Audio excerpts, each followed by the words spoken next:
If you're getting ready to do your holiday shopping at places like Adidas, Best Buy, or Ulta, make sure you don't miss out on a ton of savings and head to Rakuten first. Rakuten helps you save big on whatever you're buying year-round, but especially for the holidays. It allows you to gift yourself some cash back while you're out getting gifts for friends and family.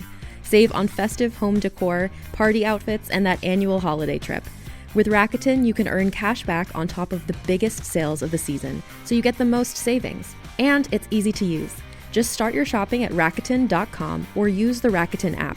You'll get your cashback payments through PayPal or check. Rakuten works by partnering with over 3,700 stores, with those stores paying Rakuten for sending them shoppers, and then Rakuten shares the money with you as cashback. Join for free at Rakuten.com or get the Rakuten app. That's Rakuten. Gift yourself some cash back this holiday season.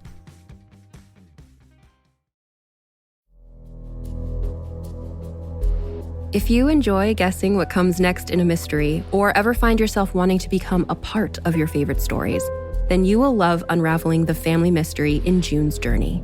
June's Journey is a hidden object mobile game where you follow June Parker as she embarks on a quest to solve her sister's murder and uncover her family's many secrets.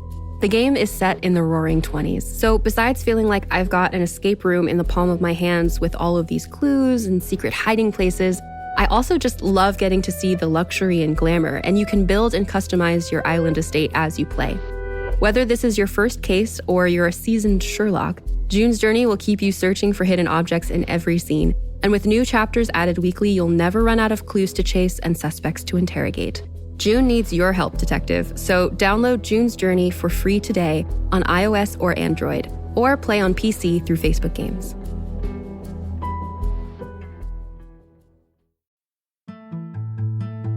Hi, I'm Perry Carpenter, one of the hosts of the Digital Folklore podcast, and this is Digital Folklore Unplugged. Unplugged episodes are where we ditch all the fancy production and story elements and bring you the raw or only slightly edited interviews with our folklore experts. On today's episode, my co-host Mason Amadeus and I got to sit down with Dr. Andrea Kitta. I'm Dr. Andrea Kitta. I'm a folklorist, and I'm a professor at East Carolina University. In this interview, Andrea provides her thoughts on the importance of being able to view world events and trends through the lens of folklore. We also hit on how both positive and negative forms of folklore arose during the pandemic. We look at folklore and public health, folklore and technology, and we also get to hear Andrea Kitta's favorite urban legend.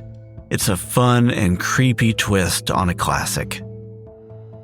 Okay, let's get unplugged. What has somebody who's made their career folklore excited these days? How do you keep it fresh? It's so easy because there's so many things happening. I mean, that's the beauty of the internet, right? Is that we get to see things happening in real time. So it's such a sort of a hyperactive form of folklore that it's not just, it does happen still word of mouth as well, but it's so much driven by, did you see this on the internet or did you hear about this in the media? So I think we're excited about everything. So there was an article or a book chapter that you, Trevor Blank, and Lynn McNeil did. Looks like it released about 2 years ago, which means it may have existed a long time before that. But it's specifically getting others to take the discipline of folklore seriously. Give some insight there, because there's that 3-word phrase that you mentioned, at least in the abstract that I read, which is, that's just folklore, which is a way of kind of dismissing stuff. What's the heart of that paper and what drove you to write that? Yeah, I mean, the three of us were really passionate about getting other people to understand folklore, and we worked a lot of times in areas where people didn't know that folklorist is a real job. Or they didn't think it was something that you'd have to get training to get. And we certainly welcome amateur folklorists, but we want to make sure too that people know that there is an academic discipline. Like this is something you can go to school for, right? And you can get degrees in it and a PhD in it. And all three of us have PhDs in it. We really wanted people to know that this is a real career path. If this is something you're passionate about, this is something you can do as a living. It's not just something you can do for fun or as a side thing, and it's not taken seriously. It's a real academic pursuit. And we want to be welcoming because we know that so many of us got into folklore through ways that maybe we're a little embarrassed by now. So, and I think that's the way most people get into it is they're really passionate about mythology and they find out actually mythology is a little bit different than folklore, or they're really passionate about ghost stories or, something like that. And they don't realize that like, oh, hey, I can actually do this. Like this is something I can do for a living and make money doing it. Yeah. So you mentioned that there's interesting paths and that there's a lot of welcoming for people who have just have a passion about this that are amateurs. At the same time, there is a discipline for folklore, and there's a need for rigor in some areas. And I've seen you and others be very proactive, like on Twitter, about correcting some of the amateurs who are a little bit sloppy, unintentionally sloppy every now and then. Can you talk about the need to do that and kind of help folks like us who don't necessarily have the opportunity right now to go do this academically? How do we have the right guardrails and the right mindset as we do this? That's great. Yeah, and I'm glad that people want to do that. It makes me really happy because I want people to be involved, but it's so important because there's so much stuff out there that is using folklore for some pretty nefarious purposes, and I think that's one of the things you really have to be careful of. And one of the things too, it's like, yeah, it might be just this cool little story, but there's a lot of context there. Like there might be meanings you don't know about or you're not aware of, or especially when we think about some of the folklore that's happening right now, a lot of it's anti-Semitic, and that's really problematic, right? To just pass these things on and think, oh, hey, look at this cool thing, without knowing that entire context, where that it might come from, an older anti-Semitic legend, or there's a lot of other things as well. We want to be careful about what we're finding and not just being like, hey, look at this cool thing, understanding that there's more than just that. And there's so many places to find this. There's actually a great resource called Open Folklore, which is entirely open, right? It's completely free and you can use it to find information. There's so many places too. I'm a huge fan of libraries and librarians. They're amazing people and they can help you find things. The American Folklore Society is a great place to look for experts, but also to look for resources too. They have a lot of great resources. Same with the Library of Congress. There's an American Folklife Center there. And,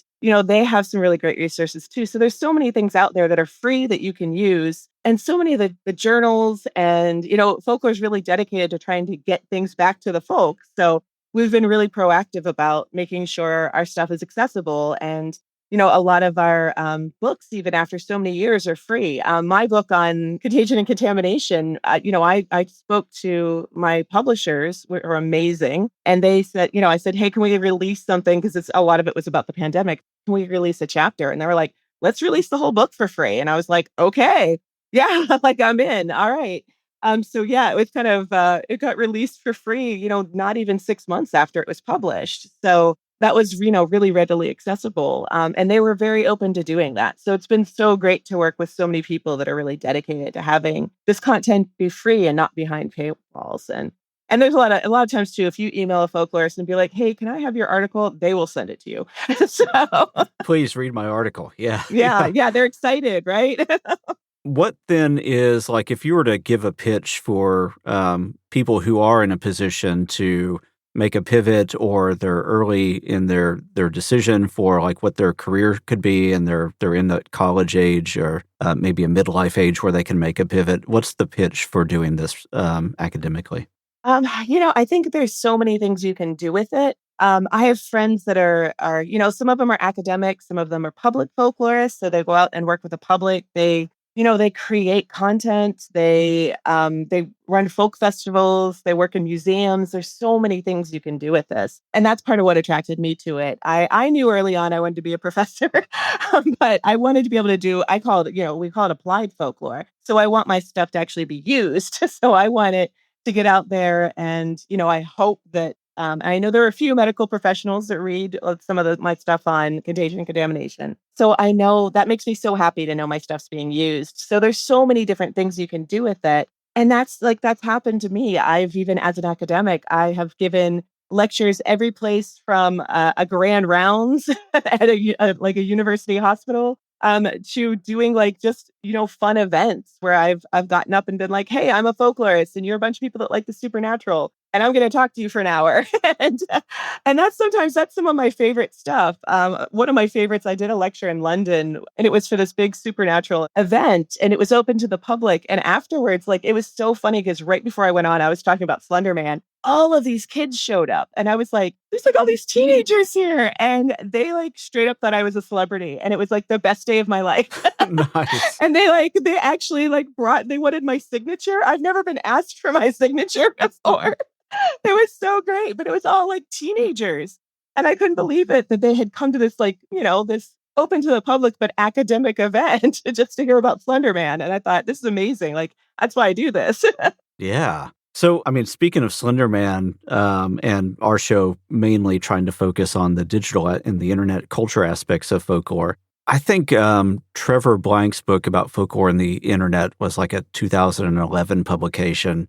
It's a little bit long in the tooth now, but you read the introduction of that, and what you sense is a frustration that folklorists have been left out of conversations around, and really the kind of the shaping of how we think about online culture.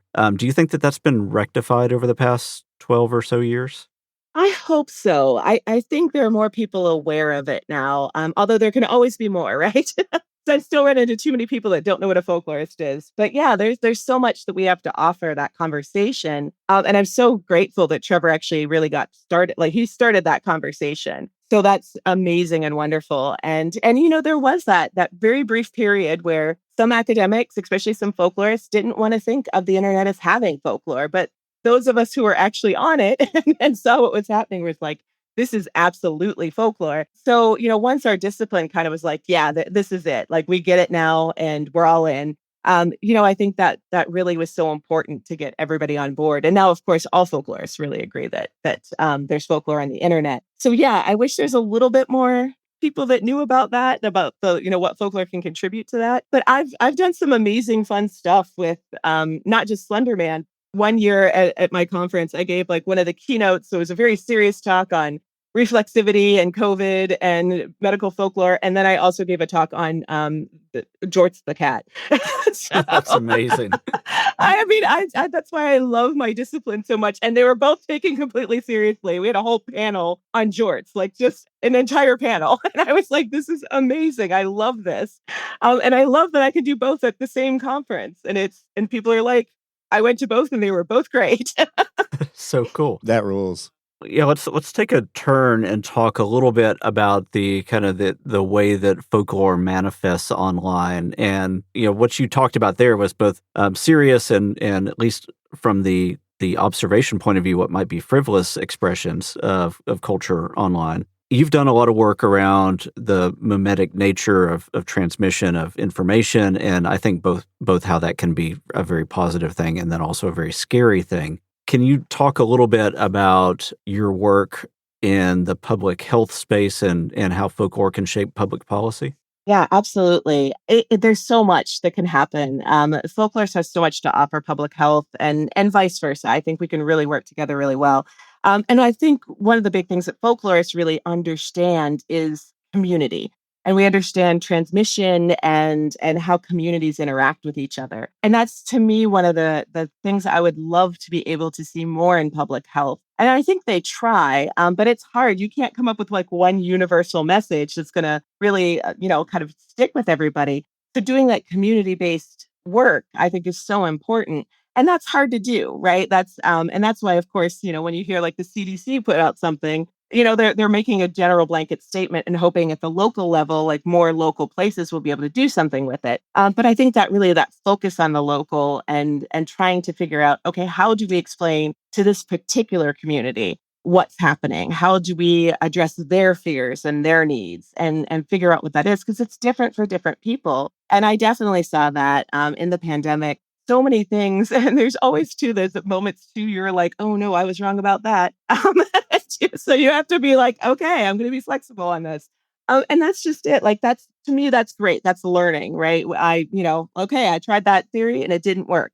So let's try something else and to keep working in that sort of way. I think it would be great to see, public health and folklore come together a little bit more on that, because we are able to do that on the ground work that maybe a lot of public health, they're kind of working up here with messaging and talking about those things. And I think the folklorists can kind of come in and say, okay, like, how can we make this messaging more apply to this community or this particular group of people? Or, are we contributing to fear by mentioning this thing? Maybe nobody thought about that yet. Like, maybe we shouldn't say anything about that. We don't want to introduce fear, right? So we don't want to give them something to be afraid of. We want to give them something that's going to hopefully help them understand, but also, not in give a sense of, okay, I'm going to be okay. Like, if I follow these steps, I'm going to be all right. Can you give some examples of over the past few years? I mean, with the pandemic almost kind of recently behind us, I mean, it's hard to decide where we really are in that thing. I guess let's go both sides. What was the most shocking thing that you saw about how folklore played a part in that? And then what was the most encouraging part? Yeah, I think the most shocking, I shouldn't say shocking because I kind of figured it was going to happen, but still seeing it is horrifying, was seeing the anti-Asian hate that came out of this. And that was horrifying to see. And I saw it even on a local level. And it was awful to see that. But I kind of knew it was going to happen because we heard everything first about China. So I knew there was going to be a lot of hate about that. And a lot of stories too. We always, and I don't know why we do this, but this is like such a classic urban legend thing. We always immediately go to what people eat as a way to define them as other.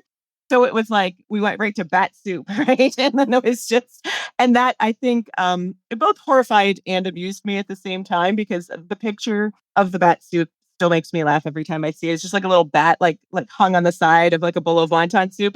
It's just ridiculous. It's like the bat is parsley or something. It's just a garnish. It was so like, oh gosh, like I think every folklorist just went, oh, not this again. Because we've heard that story so many times about, sort of othering people by what they eat and how that's different than what we eat. And of course, we eat a lot of weird stuff too to other people. So, that's kind of a universal. So that, I think that kind of stuff was the most horrifying to me during this. And additionally, sort of my initial reaction. And then, of course, once vaccines came out, seeing how many people were really anti-vaccine was personally frightening. I mean, it was frightening to me, both as a folklorist and as an individual who is trying to survive the pandemic, right? So that was also like hearing and seeing that, but again, not shocking. I knew that was going to happen, but I was like, okay, well, what path is it going to take this time? What are we going to be afraid of in particular this time? So that was the worst part. I think the best part though was all the different ways that people adapted and the things that we decided to make a thing, like we all got excited about making sourdough starters and making masks and, all these little things that we all got excited about and ways that we adapted and changed and sort of pivoted and did these different things. And I think that to me, that was so inspiring because I was like, oh, hey, like, yeah, let's do a Zoom happy hour. Let's clap or, bang something together in support of people who are, out there trying to keep us safe and keep us fed and all of those things. I saw that and I thought, okay, yeah, people are good. They're still inherently good sometimes. And yeah, we're trying. Yeah. Did you see memes and quick transmission methods playing a big part in either of those pieces? Oh yeah, definitely. There were so many, and I think that was another place too where I saw a lot of people, especially joking about their mental health, and I think there is even those, that sort of dark humor about your mental health is still in some ways healthy, right? It's a way of talking about it. It's a way of kind of processing it, and so I see that as being really positive. But yeah, I saw the other things as well. I unfortunately saw anti-Asian memes. I saw against masking, against the vaccine, a lot of memes there. But then, yeah, you also get the, like the joking about your sourdough starter failing and you get all these other things where you're like, oh yeah. And I think even now, like talking to my students and everything, I'm like, do you remember in the pandemic when we did this? And they're like, oh my gosh, I completely forgot that there was like, a week where we were all really into sea shanties. And I was like, yeah, we were for some reason. So like that kind of stuff is kind of, yeah, that is hard. Like it makes you do feel pretty good. But yeah, there's memes about that. There's all kinds of stuff out there. I particularly enjoyed some of the boat that blocked the Suez Canal. Some of the memes Yeah, about that. That was really funny. forgotten that too. Wow. That feels like a lifetime ago. It does. It feels like so long ago. And yet that was like, we all got really into that for some reason, because what else were we going to do? So yeah, I think we did some really cool ways of being together without physically being together. And I think that was really cool how adaptable we were. So you mentioned the kind of the intersection of urban or contemporary legends with these kinds of things. Are there any, from an academic standpoint or just an intellectual curiosity standpoint, was there anything other than like the using food to other people examples that came out of that? There is so many. I mean, we saw so much blame happening. And that's very typical during a pandemic. And in part, we blame people because if we look at somebody and their activity, and we can say, okay, if I don't do that, I'll be safe. So that makes us feel good to blame other people because it's a way to contain it for us and make us feel safer. It's not good, but unfortunately it's what we do. But there was so much of that going around. I mean, we saw the anti-Asian hate. There was a lot of hate against large gatherings, even when that gathering was something important, like a wedding or a funeral or, something along those lines. The super spreader events became a thing. And we got pretty judgy about what was a good event versus a bad event, like what you should have skipped versus what you should have went to, not really recognizing that we were all, participating in some form of risk, right? We all took risks during these times. And for some people, that was important. Protesting was important. We saw the Black Lives Matter movement really, just go out in mass and protest. And some people critiqued that as being a super spreader event. But there were, in the end, we found out most of those people were masked. It didn't turn out to be so bad. So there's so many things that we saw with that. Like I said, the blame also kind of extended. This is kind of a fun local fact. If you remember, you might not, but in 2020, there was the story about a university that brought the students back. And they had a 400-person party. And that was my university.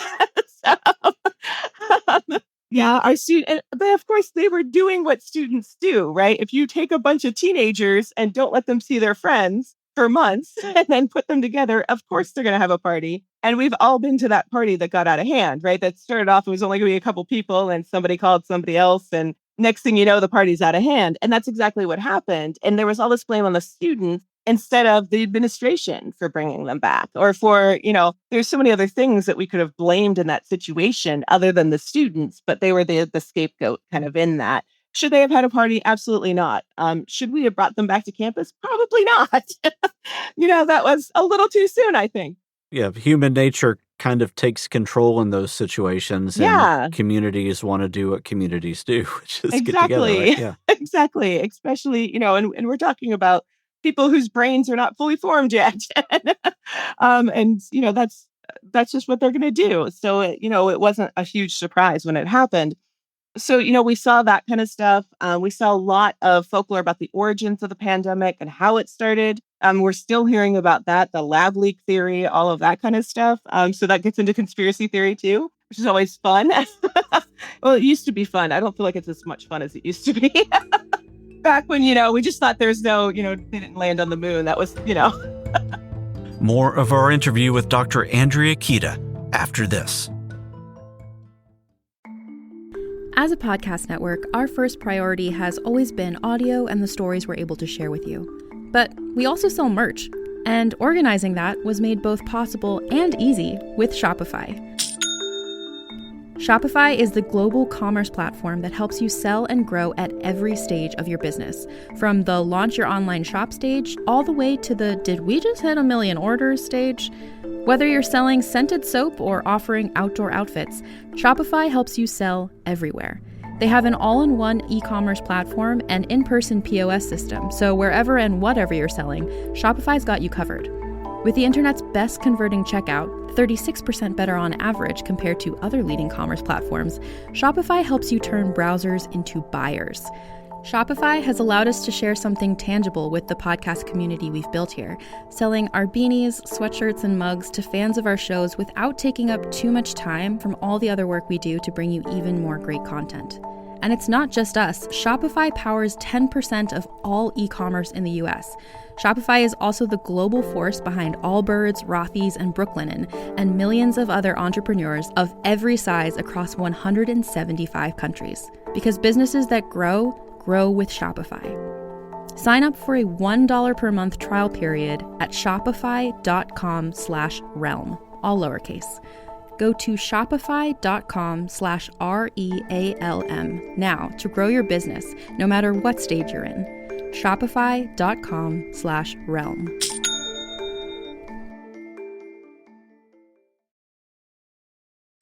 Brooks Running has a new shoe for you runners out there. Did you hear that? Better turn up your volume. In fact, turn it up to the max. Introducing the all-new Ghost Max. It's got all kinds of things to make your knees and ankles feel protected, like Max Cushion, Max Soft Landings with DNA Loft V2 foam, and Max Smooth Rides with their Glide Roll Rocker. Feel better on your run with Ghost Max. Learn more at brooksrunning.com. Welcome back. And I was one of the people, too, that was looking at all these health sites way before the pandemic and saying, hey, guys, I think we should pay attention to this because they're putting out a lot of bad health information. And it's all clickbait kind of stuff. So they're getting the clicks, they're getting, they're getting monetized. And that's why they keep doing it. And that's how this stuff kind of started with, I think, some people's real beliefs that certain things were good or bad. But then it got really out of control and people realized you can monetize this. And, and that's really when it kind of spun really out of control. But that's, kind of led us with the modern anti-vaccination movement now. Now, we've always had an anti-vaccination movement. It looks remarkably similar throughout time. Again, because of the internet, it gets out there so fast, which it didn't, in the past. That was stuff you had to be on specialty lists and you had to, you had to know the right people to know this stuff instead of being able to Google it and find it in almost no time. Well, and then also I think on certain platforms, you have the algorithmic encouragement of that. As soon as you go to, one of the places that I saw it start to spread was Instagram. And with people that you wouldn't necessarily think would be conspiracy theorists or people that would be anti-vaccine, they might be into exercise or something like that. And then it would spread into supplements again, which is not necessarily a bad thing, but then it would spread into something else. And then all of a sudden it's full on every form of weird conspiracy you can think of, including QAnon and potentially worse. Yeah, absolutely. What does it feel like being somebody who's studied this kind of movement and then just watching it online? Because you were talking and writing about vaccine conspiracy probably at least a decade before that I'd seen. Yeah, I started studying this in 2003. Wow. That's when I wrote my first paper on it. So it's been a long time. I can't believe it's been 20 years. So watching this kind of slowly unfold was, it's sort of horrifying. It's sort of like watching a car accident about to happen and knowing there's nothing you can do about it. In some ways, and in some ways, the car accident was already happening, right? Like it was already in progress long before I started studying it. So that was really difficult, and knowing especially that we're talking about vaccines, which are one of those things that it's so hard to show that they're helping you. Like, I don't know how many times I haven't gotten COVID. I just know how many times I've gotten it, right? But I have no idea. I might be actively not getting the measles right now, and I have no idea because I'm vaccinated. So the success of vaccination has almost also been its failure, which is kind of sad. And, and for a long time, I really believed that if people saw a disease, they would be less anti-vaccine. Turned out I was wrong. So that's one of those places. And I mean, I was wrong and I was right, because I think the people who really had personal experience with it, that had, unfortunately, a family member die who ended up in the hospital, or had just even had a really bad incident of COVID, a lot of those people did change their minds. They did see, the disease as being worse than the vaccine. So they went and got vaccinated. But other people, not so much, and then with having a new type of vaccine, even though this was being studied for a long time, the mRNA vaccine being new to at least the rest of us, that was, I think, especially scary to people. And, and I say this all the time. I'm like, 50 years from now, we're going to be talking about how amazing the mRNA vaccine, like it's going to be like, like finding antibiotics, right? It's going to be like that level of medical importance. And we still really don't really recognize that. But I was so excited when I first realized this. I was like, oh my gosh, they're going to bring out the mRNA. This is amazing. I'm so excited for this. But I knew that people were going to be scared because it's new. And, they'd be worried that it was untested when in reality, it had already been, in testing for like 10 years, which is pretty standard for vaccines. So yeah, knowing that was also hard because I was like, oh no, people are going to be like, they're going to be worried about this, but this is such a flexible way of doing this and like such an amazing way of doing it. And then of course too, when we had other vaccines coming on the market, so like especially the J&J vaccine, which did not need the specialized storage, I was so excited about that because I was like, this is amazing. We don't have to have special ways of storing it and, all the infrastructure that you need to have those things. But then I was like, oh no, people are going to think of it as being like a second class vaccine, whereas it's not going to be as good as the other ones because it's going to be used in rural areas, especially. And there's still this idea that, when we don't treat rural areas as well as we treat other places. So, yeah. It seemed like there was a convergence of other interesting conspiracies at the same time. So it wasn't just the vaccine. It was that there might be a microchip in the vaccine and that Bill Gates and everybody else is involved. And there's patents that have been filed decades ago. And at the same time, the 5G thing became a big deal, especially in the UK. What do you think contributed to that confluence of conspiracy? Is it just that we had more time on our hands because we're all stuck at home? That might have been part of it. Yeah, for sure. I think maybe we were because we were all reading, right? We were all reading and listening and trying to find out more. So I think, unfortunately, we found that information too. But yeah, I think that's part of it. And I think, there's always, anytime anything new is introduced, there's always going to be that like little bit of fear about it, where you're just like, what? Okay, what? This is new. Like, I don't know anything about this. Is this going to affect me in some way? Because you just don't know. So I think every bit of technology, there's always that little tiny fear, and maybe it goes away really quickly. Like maybe you use it and you're like, oh, this is great. And you just totally forget about it. But there is always that. And we've always seen that too throughout time. Every time new technology is invented and brought to the public, there's a little bit of anxiety about it. And I think we transfer the same legends to new tech, which I think is also hilarious. So the same way that, you were probably, I was told, at least as a kid, don't just sit too close to the TV or it would ruin my eyes. And don't use the phone during a lightning storm and all that kind of stuff. That's what we were heard about cell phones. Then later, I remember the same thing, like, oh, if you put your cell phone in your pocket, you'll get cancer. The same as sitting too close to the TV was going to give you cancer, and their microwave was going to give you cancer. So it's all the same story, it's just applied to the new tech. So that's always interesting to see how that kind of works out. And in this case, it was, we decided to throw in some microchips and some 5G, and it just turned into this perfect storm of, well, why now? Like, why are these things there now? And it's like, oh, well, 5G really helped people stay connected, especially a lot of people who were in rural areas or that were, in areas where the internet was being used so much, especially for kids going to school. This was a great way for, them to stay connected. So it was like, well, this is great, but not everybody saw it that way because it was all new. Unlocked an old memory of being told not to watch the microwave, which I completely forgot about.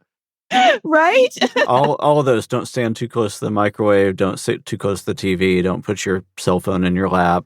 You'll be sterilized, type of thing. Yeah. Something I would be curious about your opinion on before we move too far past it is when we were talking with Lynn McNeil, one of the things she brought up was how folklorists have kept a non-interventionist stance in a lot of things, and whether or not that might change, and that's sort of an identity crisis going on in the field. I was wondering what your thoughts were on that. Yeah, I think so. I'm on team.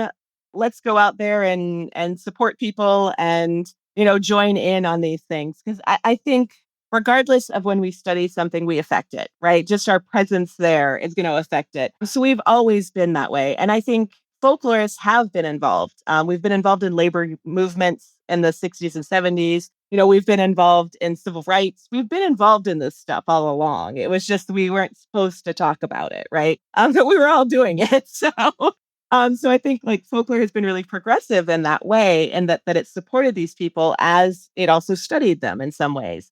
So we've got a long history of like looking at like a labor song and all this other kind of stuff. So we've always been there and we've always been supportive. We just haven't talked about it. And that was hard, especially for me, because I really wanted to understand people who don't vaccinate.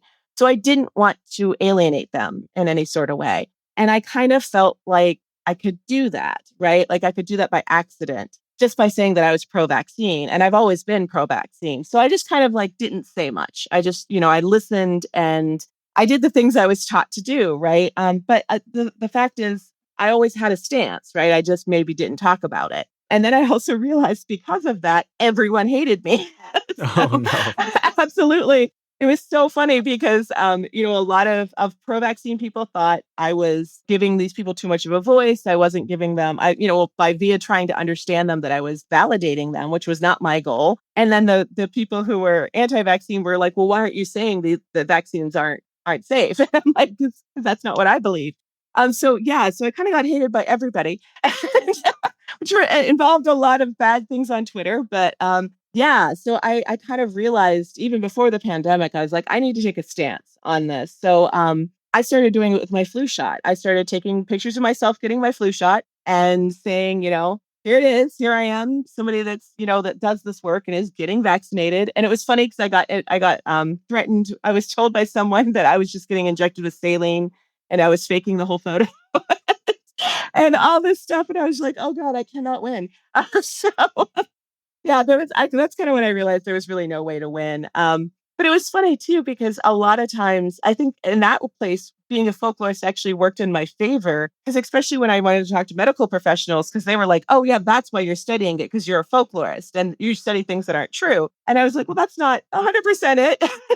That's not, that gets back to that triviality idea. I was like, but for them, that was like, oh, that makes sense. So I was like, all right, I'm going to work with this. And, so doing that kind of work, I think has become increasingly important, especially because we've realized and we've seen how bad these things can get. And so it's not just the fun conspiracy theories of, which were never completely safe, but, they were, they seemed more harmless, and they probably weren't, but they seemed that way. And I think we kind of thought of them as this sort of like almost sideshow kind of thing, right? They were not the dominant narrative. We weren't worried about them. And I think now we need to be worried about them. So I think that's also part of it, is that we've entered a world where we have to take a stand. We have to say, hey, that's anti-Semitic. Or, hey, your resources aren't the best. You might want to look at these books, right? And I think that's what I try to do, is guide people. I'm like, hey, yes and no.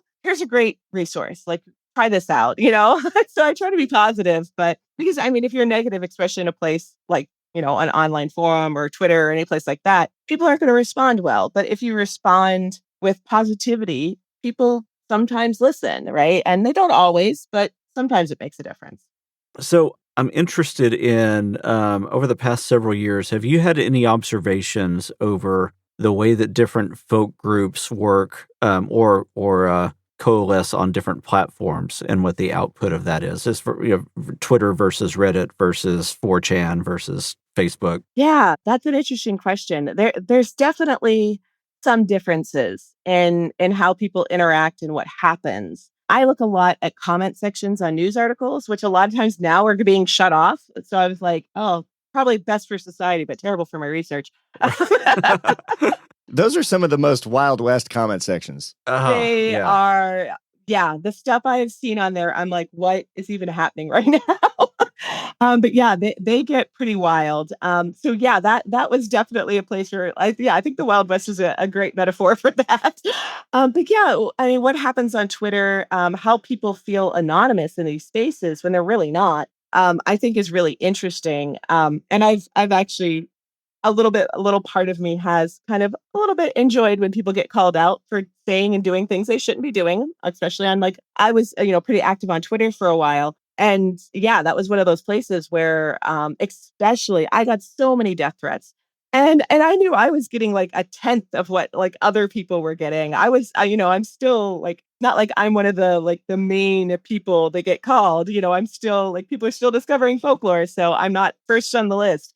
Those people are getting nonstop death threats, whereas I just get a few. So yeah, so I think I haven't gotten death threats on any other platform, which is kind of interesting. I'm not terribly active on some other platforms, but I was on Facebook for a long time. Never got a death threat being on Facebook. I got people disagreeing with me, and that was fine. And I'm fine with that. People are allowed to disagree with me.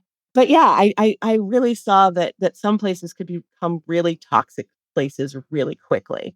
Twitter was unfortunately one of those places, and it's not gotten better over time. Yeah, and sometimes you get on like a Reddit forum and it's going good, and then all of a sudden, like it gets really bad. So yeah, I think that potential is out there, and you have some people that are doing it because it is their conviction. And then you of course get bots, and you get or people that are just doing it for the lulz, and those kind of people that are out just spreading chaos and not realizing that this affects real people, right? That they're actually causing real damage and real harm. So that's scary.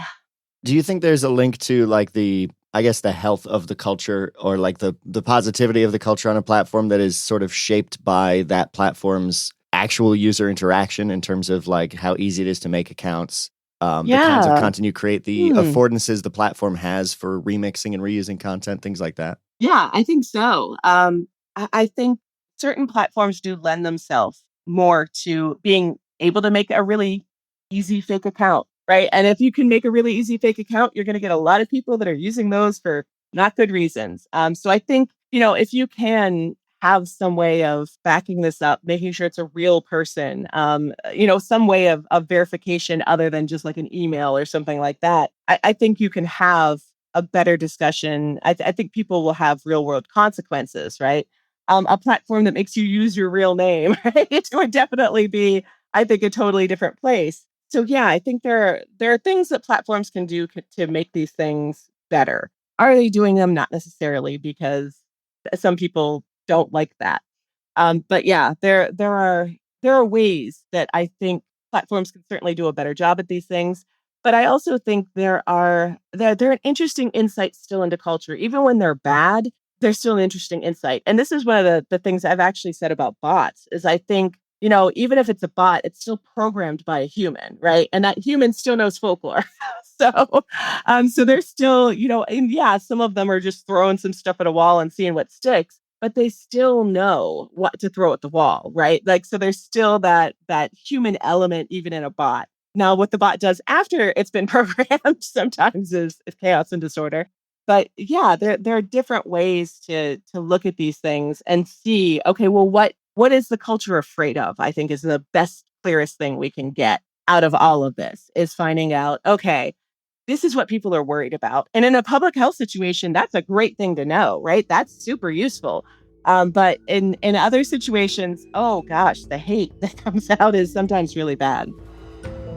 After the break, the conclusion of our interview with Dr. Andrea Kitta.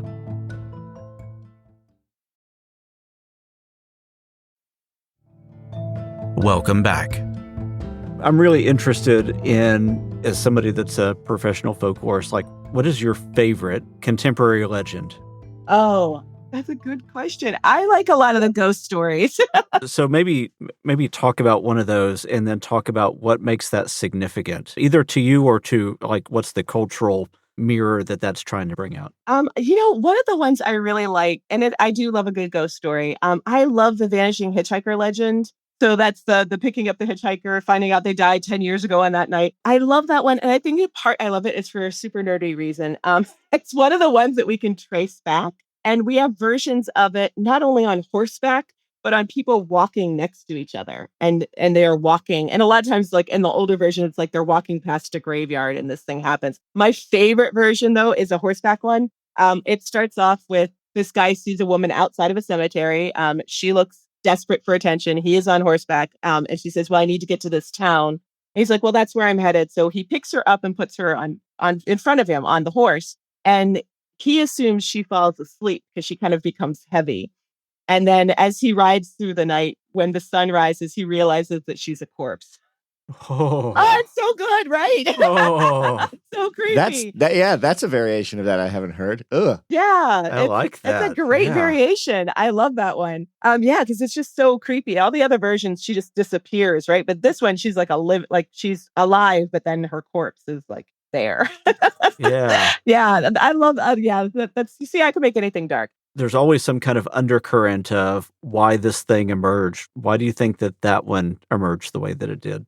It really, I mean, it's obvious one is like, don't pick hitchhikers, right? Right. So that was kind of like telling you that. But I think there's something there because we've all had that moment where we're like, should I stop for that person? Like, they look like they need help. Like, should I stop?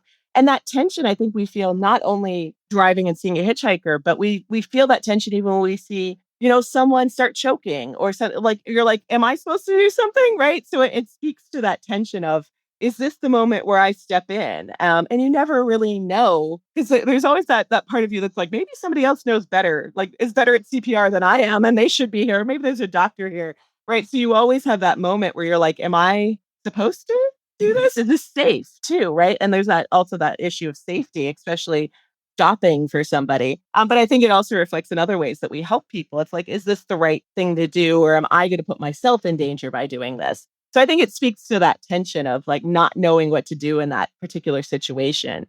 Do I stop and help someone that looks like they need help, or is this going to end up horribly for me? And this is like a story about how it ends up horribly for you, where you're psychologically damaged, but not necessarily physically harmed. So it also lets you know too, like, and I think this is so true, especially when you're a kid and hearing these stories. When I was a kid, I was told, like, don't go out in the woods by yourself. You're going to fall and hurt yourself. And of course, as a child, I was like, I'm not going to fall and hurt myself.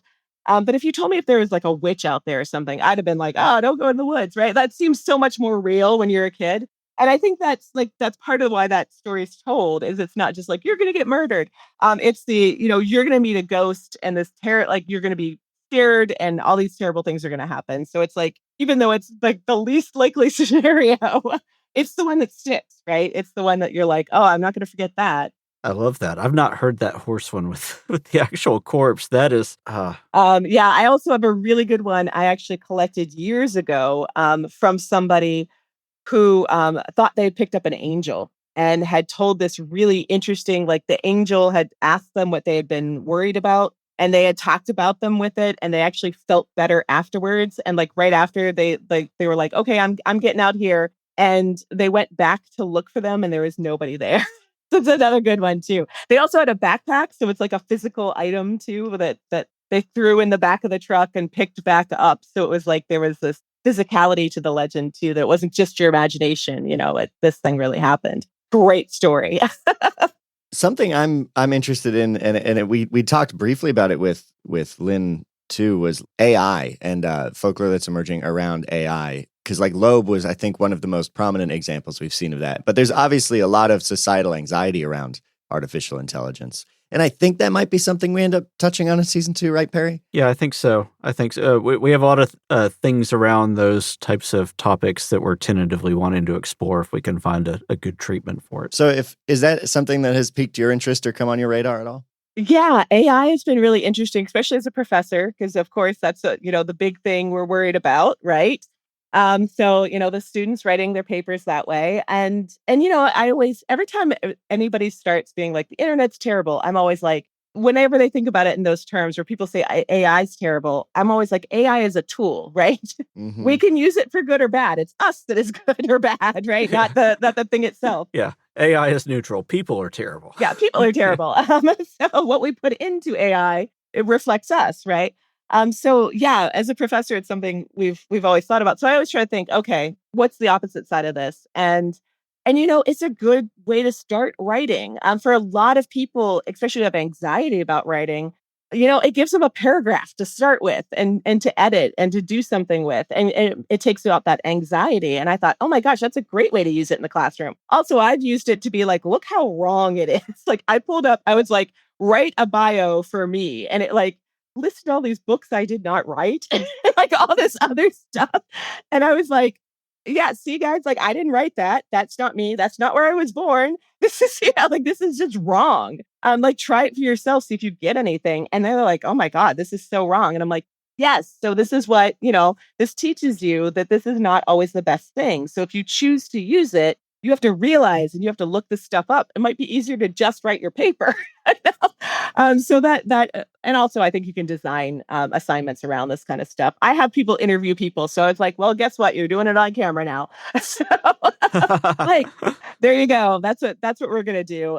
So and they weren't excited about it. I'm like, but that's the way I know it's not AI. So, I think there's ways we can use it. And yeah, I think there's a lot we can do with it in positive ways. I think the thing that bothers me the most is when it creates art. I love on a personal level, I love how uncanny some of that art is.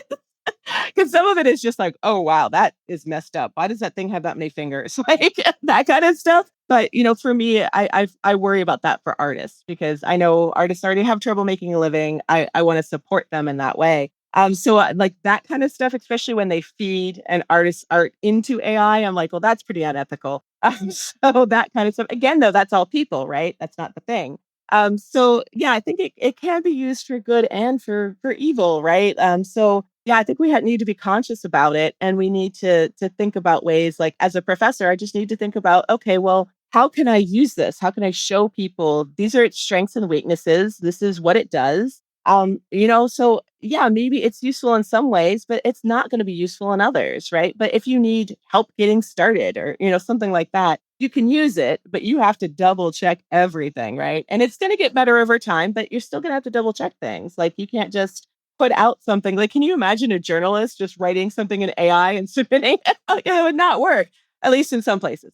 But then, yeah, this might be a new way for people to write more content for clickbait, that's a possibility as well. So we have to be careful. Yeah, I'm sure that's happening now. But that you mentioned some interesting things. So that the AI hallucination, just where it states supposed facts with confidence. There was OpenAI, their own safety team did a report on ChatGPT-4. And it was really interesting, some of the findings that they had in that, because they were actually able to trick it into tricking a human into giving CAPTCHA responses.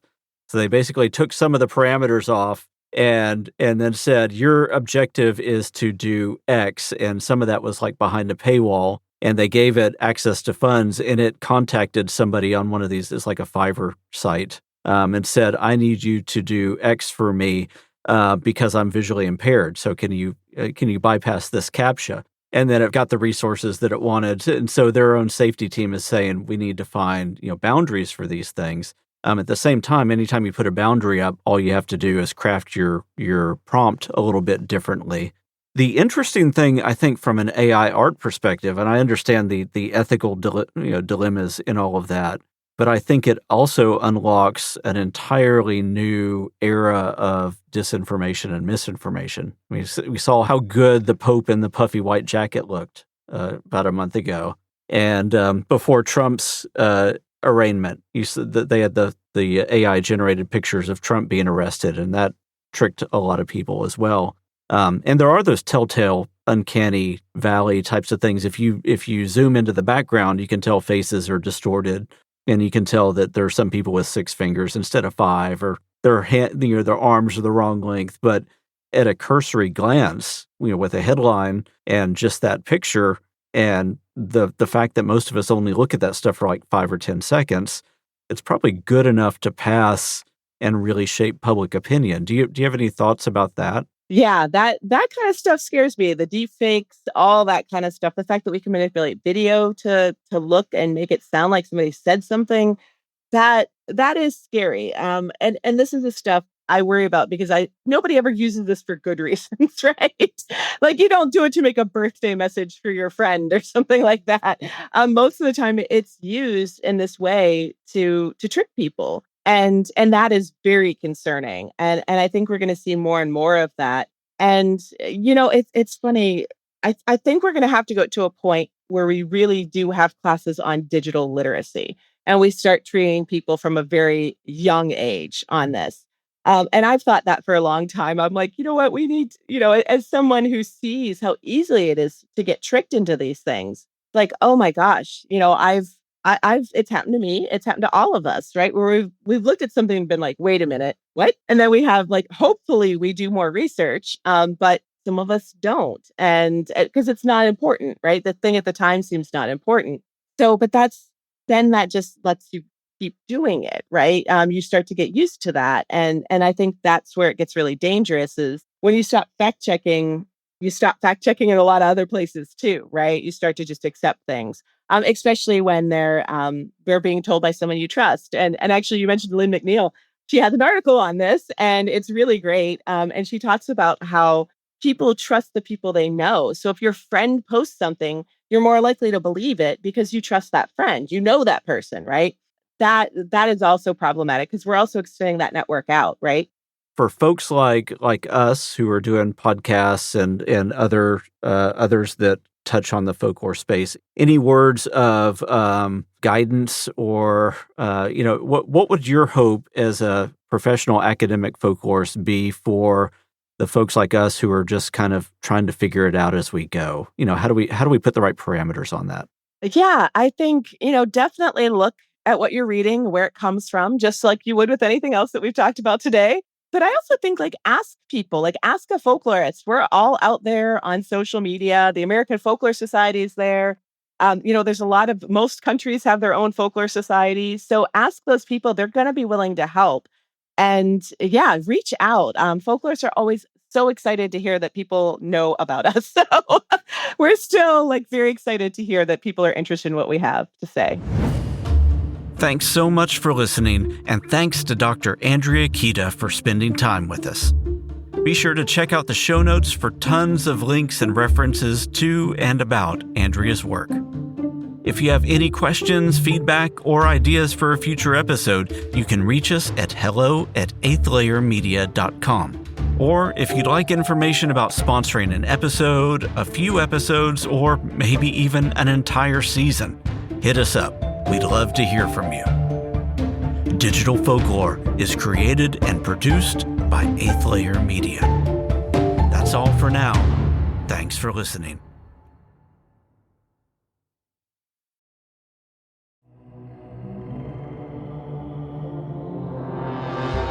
Monsters come in all shapes and sizes. They can come from anywhere. The dark corners of your hometown, a past meant to stay buried, and sometimes from within you.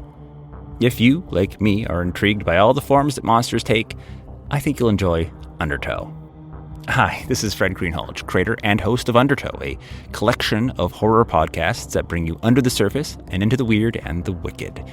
Each season, we start a new story set in a twisted version of the great state of Maine, where I grew up, fed by the headwaters of great horror masters like Stephen King and Rick Howdala. In Undertow, we'll be confronting ghosts from the past, battling werewolves in the present, wrangling with cursed artifacts, and through it all, doing our best not to forget our humanity. Undertow is available wherever you listen to podcasts or at realm.fm. Stay alert out there and enjoy your time in the Undertow.